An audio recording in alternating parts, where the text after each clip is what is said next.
Bismillahirrahmanirrahim. Assalamu alaikum dear students.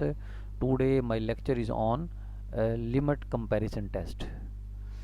अब previous video में हमने कंपैरिजन टेस्ट को डिस्कस किया था और कंपैरिजन टेस्ट में हमने ये डिस्कस किया था कि अगर आपके पास दो सीरीज़ हैं, एक सीरीज़ छोटी है, एक सीरीज़ बड़ी है, अगर बड़ी सीरीज़ जो है कन्वर्ज करती है तो उससे छोटी सीरीज़ जो होगी वो ऑटोमेटिकली कन्वर्ज करेगी। लेकिन अगर अब इस तरह हो जाए कि अगर छोटी कन्वर्ज कर रही है तो बड़ी के बारे में आप कैसे बताएंगे, तो उसके लिए जो कंपैरिजन टेस्ट है वो फेल हो जाता है। वहाँ हम लिमिट कंपैरिजन टेस्ट को जो है वो डिस्कस करते हैं। तो इसके अंदर आपने ये देखना है लिमिट कंपैरिजन टेस्ट के अंदर कि suppose summation a n and summation b n are series with the positive terms, यानी इसकी टर्म्स जो है वो पॉजिटिव हैं। If limit n approaching to infinity a n over b n, अगर ये सम कांस्टेंट आ जाता है, यानी आपने इस सीरीज़ को इस सीरीज़ पर डिवाइड करके लिमिट कैलकुलेट की है और कोई कांस्टेंट सी आ जाता है, where c is the finite number and positive, यानी अगर कोई फाइनाइट नंबर आ जाता है और पॉजिटिव आ जाता है तो then either both series converge और बोथ सीरीज डाइवर्ज। तो तब हम कह सकते हैं कि दोनों सीरीज जो हैं ये कन्वर्ज करेंगी या दोनों सीरीज जो हैं वो डाइवर्ज करेंगी। तो इससे रिलेटेड जो है ये एग्जांपल देखते हैं जो हमने प्रीवियस 1/2n-1 जो है, क्योंकि 1/2n+1 सीरीज़ के बारे में तो हमने बता दिया था, क्योंकि 1/2n जो है वो 1/2n+1 से जो है वो ये देखें ना 1/2n माइनस जो हमने पहली एग्जांपल की थी तो उसमें प्लस के लिहाज से की थी। ये मैं आपको थोड़ा सा यहाँ दिखा देता हूँ। ये देखें 1/2n+1 है ना, तो क्योंकि यहाँ प्लस हो रहा है तो इसलिए ये वैल्यू छोटी है। तो अगर ये क्योंकि ये कन्वर्ज कर रही थी तो उससे छोटी भी कन्वर्ज करेगी। लेकिन जब यहाँ दरमियान में माइनस आ जाए, जब दरमियान में यहाँ माइनस आ गया तो जाहिर बात है ये छोटी नहीं, ये बड़ी हो जाएगी। तो ये वाली सीरीज जो है ये छोटी हो जाएगी। जब छोटी कन्वर्ज कर रही होगी तो बड़ी के बारे में हम नहीं बता सकते, इसलिए हम यहाँ लिमिट कंपेरिजन टेस्ट को यूज़ कर रहे हैं। तो इसीलिए अब देखें आपके पास ए एन जो है गिवन है 1/2n-1 और हमने बी एन जो ले ली वो दूसरी सीरीज़ ली 1/2n। तो इनको जब आपस में डिवाइड किया इन्होंने 1/2n-1 1/2n, तो ये बनेगा 2n/2n-1। तो आप यहाँ से 2n कॉमन ले लें, क्योंकि लिमिट कैलकुलेट करनी है। तो 2n कॉमन ले लें, 1 - 1/2n हो जाएगा। तो 2n कैंसिल, तो 1/1 - 2n आ गया। जब लिमिट पुट करूँगा n अप्रोचिंग टू इन्फिनिटी तो 1/∞ 0, तो 1 - 0 1/1 1, तो 1 आंसर आ गया और पॉजिटिव आंसर आया। तो इसका मतलब ये हो गया हमारे पास सिंस द लिमिट एग्जिस्ट, इसकी लिमिट एग्जिस्ट हो गई एंड समीशन 1/2n, और हम ये भी जानते हैं कि ये सीरीज़ कन्वर्ज कर रही है क्योंकि ज्योमेट्रिक है। तो देन द गिवन सीरीज़ जो है बाय लिमिट कंपैरिजन टेस्ट जो है वो भी कन्वर्ज करेगी।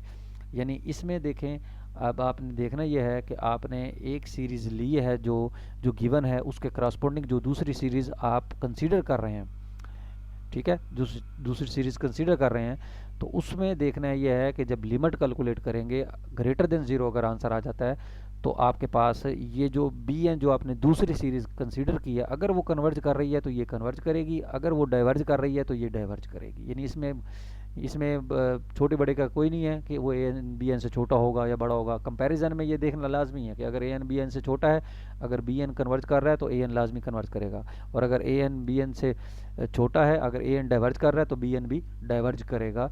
ये कंपैरिजन टेस्ट है। लेकिन अगर इन दो कंडीशंस के अलावा कोई थर्ड कंडीशन आ जाती है, यानी वो दोनों कंडीशंस के वो मतलब सेटिस्फाइड नहीं होता, जैसे हमने कहा है कि ए एन अगर बी एन से छोटा है तो अगर बी एन जो है अगर कन्वर्ज कर रहा है तो ए एन कन्वर्ज करेगा, लेकिन अगर ए एन कन्वर्ज कर जाए बी एन के बारे में हमें पता नहीं है तो जाहिर बात है तब वो कंपैरिजन टेस्ट फेल होगा, वहाँ लिमिट कंपैरिजन टेस्ट आएगा।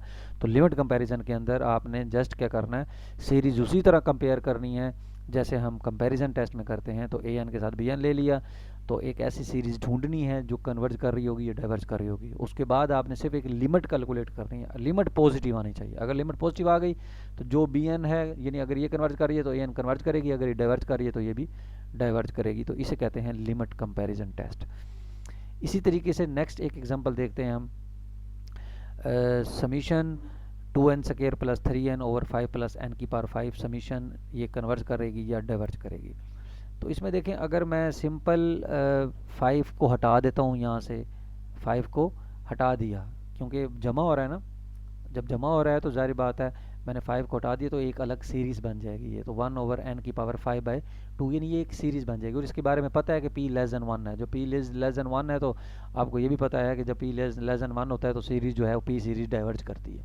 क्या करती है? डाइवर्ज कर जाती है। तो इसमें ये देखा कि हमने जब 5 को इग्नोर किया तो 1/n⁵ स्क्वायर रूट बना, तो यानी 5/2 बन गया। तो an आपने ले लिया, an 2n² plus 3n/5 plus n5, ये एक सीरीज ले ली। दूसरी सीरीज जो है हमने इधर से 5 को ख़त्म किया है तो इधर से आपने 3n को भी ख़त्म कर दें, यानी ज़ाहिर बात है उसकी टर्म्स ही लेनी है ना आपने, कंसिडर करनी है, छोटी होगी या बड़ी होगी, जो भी होगी, इसमें ये चीज़ नहीं देखी जाती कि टर्म छोटी है, ए एन छोटा हो रहा है बी एन से या बड़ा हो रहा है। लिमिट कंपैरिजन टेस्ट में ये चीज़ नहीं देखनी, जस्ट आपने जो फ्रैक्शन में या सीरीज जैसे भी आपको दी हुआ है उसमें से कुछ टर्म्स ऊपर से इग्नोर कर दें और कुछ टर्म नीचे से इग्नोर कर दें, और एक ऐसी सीरीज़ बना लें जिसके बारे में आप जानते हैं कि वो कन्वर्ज करती है या डाइवर्ज करती है। तो इस वजह से हमने क्या किया, ए एन तो गिवन है, बी एन को जो आपने लिया उसमें इधर से 3n को ख़त्म किया, इधर से 5 को ख़त्म किया, तो बना 2n² n5/2। तो जब इसको सिंप्लीफाई किया तो ये बना 2/n⁴1/2। अब ये जानते हैं 2/n⁴1/2 क्योंकि ये p है, n⁴p है, तो p<1 है क्योंकि 1/2 है, तो ज़ाहिर बात है ये सीरीज डाइवर्ज कर रही है। अब हमें पता है कि ये जो हमने बनाई है bn वो डाइवर्ज कर रही है। अब आप इसकी लिमिट कैलकुलेट करें, तो जब हमने an/bn बनाया है तो इसमें an को bn पर डिवाइड किया और सिंप्लीफाई किया, सिंप्लीफाई करने के बाद जब इसकी लिमिट कैलकुलेट की तो ये देखिए तो सिंपल इजीली कैलकुलेट हो सकती है। यानी आपने इस पर n⁵ है वो स्क्वायर रूट पे इधर भी डिवाइड कर दिया, अंदर भी ऊपर भी डिवाइड कर दिया, इधर भी डिवाइड कर दिया, या होपिटल रूल लगा सकते हैं।